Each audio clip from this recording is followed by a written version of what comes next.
Hello students, welcome to Shreri coaching centre. स्वागत है आप सभी का श्रेरी कोचिंग सेंटर के यूट्यूब चैनल पर। तो हम लोग आज बात करने वाले हैं फिजिक्स में क्लास 10 में जो अनसॉल्व पेपर चल रहे थे। तो फिजिक्स में अनसॉल्व पेपर सॉल्व करते हुए हमने अभी तक 2012 के पहला सेट 2012 का पहला सेट सॉल्व कर लिया है। तो आज हम लोग बात करेंगे सेट नंबर 2 की 2012 के। तो चलिए स्टार्ट करते हैं।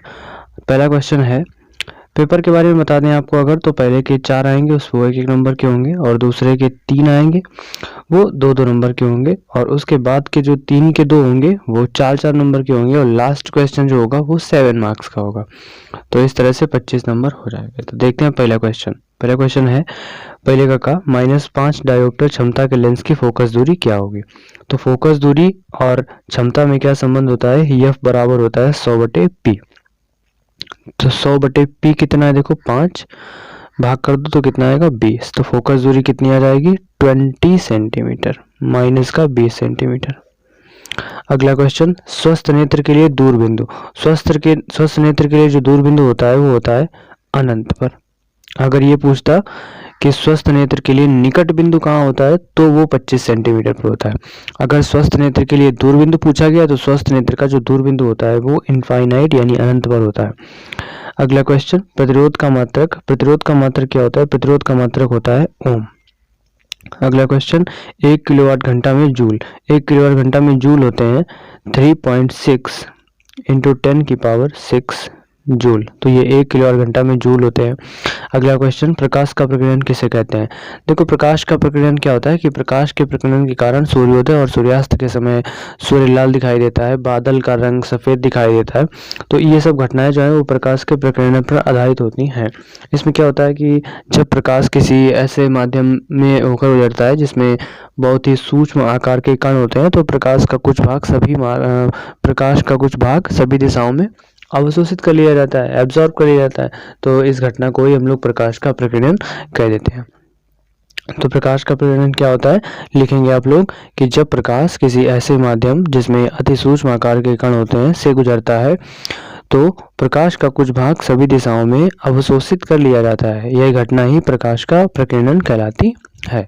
अगले क्वेश्चन की तरफ चलते हैं। अगला क्वेश्चन है, निकट दृष्टि दोष वाला मनुष्य 20 सेंटीमीटर फोकस दूरी पर स्थित पुस्तक को स्पष्ट पढ़ सकता है, और पुस्तक को 25 सेंटीमीटर पर रखकर पढ़ने के लिए कितनी फोकस दूरी का लेंस प्रयोग करना चाहिए। निकट दृष्टि दोष है तो कौन सा लेंस लगाएगा, अवतल लेंस लगाएगा। 20 सेंटीमीटर की दूरी पर पुस्तक को स्पष्ट पढ़ सकता है, यानी उसी 20 सेंटीमीटर पर क्या बना होगा, उसका प्रतिबिंब बना होगा, तभी वो स्पष्ट पढ़ पा रहा है।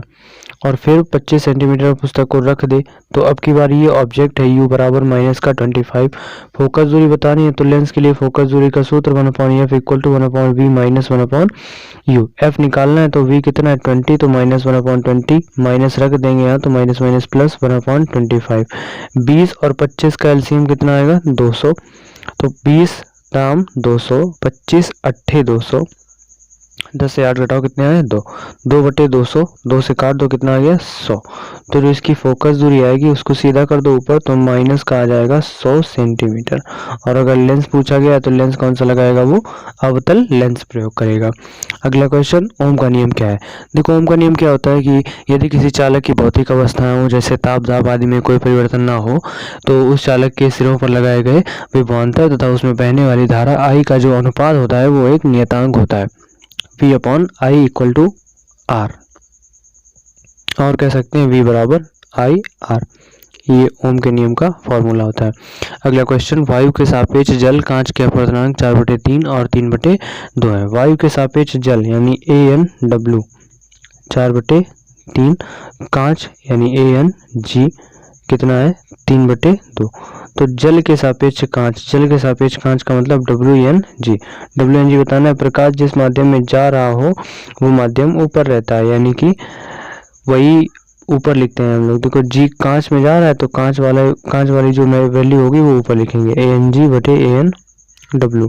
तो AnG कितना है 3/2 और AnW कितना है 4/3। इसका इससे डिवाइड करो और इसका इससे डिवाइड किया, मल्टीप्लाई, तो 3 × 3 और 4 × 2 यानी कितना आएगा 9/8। तो जो जल के सापेक्ष कांच का अपवर्तनांक आएगा, वो क्या आएगा, 9/8 आएगा। नेक्स्ट क्वेश्चन, दिए गए परिपथ में ज्ञात करो। परिपथ दिया गया है, इसमें बताना है, क्या बताना है, धारा बताना है और क्या बताना है, प्रतिरोध बताना है। देखो सबसे पहले तो इसका प्रतिरोध बता पाएंगे। ये 2 ओम और ये 2 ओम कौन से क्रम में है, समांतर क्रम में। देखो ये प्रतिरोध का पहला सिरा, ये दूसरा सिरा, ये इसका पहला सिरा, ये दूसरा सिरा, तो दोनों प्रतिरोधों के पहले सिरे एक बिंदु से जुड़े हैं और दूसरे सिरे दूसरे बिंदु से जुड़े हैं। तो इस प्रकार का क्रम जो होता है उसे हम लोग समांतर क्रम कहते हैं। समांतर क्रम का जो फॉर्मूला होता है वो 1/r = 1/r1 + 1/r2 होता है। तो 1/2 + 1/2 यानी आधा आधा जोड़ो तो कितना आएगा, r, यानी 1 आ जाएगा। R बराबर आ गया 1 ओम। अब ये 1 ओम हो गया यहाँ पर सॉल्व होके, ये 1 ओम, ये 1 ओम और ये 1 ओम, ये तीनों जो है कौन से क्रम में होंगे, ये श्रेणी क्रम में होंगे। तो R श्रेणी क्रम का सूत्र R बराबर R1 + R2 + R3 यानी 1 + 1 + 1 कितना आएगा, 3 ओम। तो प्रतिरोध जो आ गया वो 3 ओम आ गया। अब धारा बतानी है, देखो E का मान दिया है सवाल में, 3 वोल्ट दिया है। धारा बतानी है तो I बराबर ओम का नियम क्या होता है, V/R।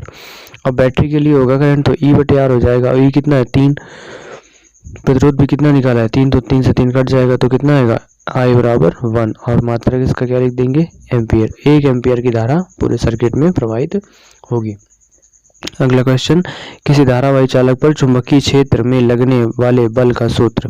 धारावाही चालक है और चुंबकीय क्षेत्र में जो उस पर बल लगता है वो उसका सूत्र होता है F बराबर BIL sin theta. Bill sine theta उसका सूत्र होता है, याद रखेंगे आप लोग। ये किस पर है, चुंबकीय क्षेत्र पर लगने वाला बल है धारावाही चालक पर। और अगर कोई धारावाही कण हो तो कण पर जो बल लगता है वो F बराबर cos sin थीटा होता है। अब देखो क्या कहता है कि जो चालक है वो चुंबकीय क्षेत्र के समांतर है, नंबर 2 लंबवत है, नंबर 3 45 अंश का कोण बनाता है। तो थीटा चेंज करवा रहा है। थीटा पहले में है 0 डिग्री, दूसरे में है 90 डिग्री और तीसरे में है 45 डिग्री। देखो याद रखेंगे, क्या याद रखेंगे कि जब कभी भी समांतर लिखा हो तो उसका मतलब 0 डिग्री या 180 डिग्री, और जब कभी लंबवत लिखा होगा तो उसका मतलब थीटा 90 डिग्री, और कोण दिया होगा तो वो तो दिया ही होगा।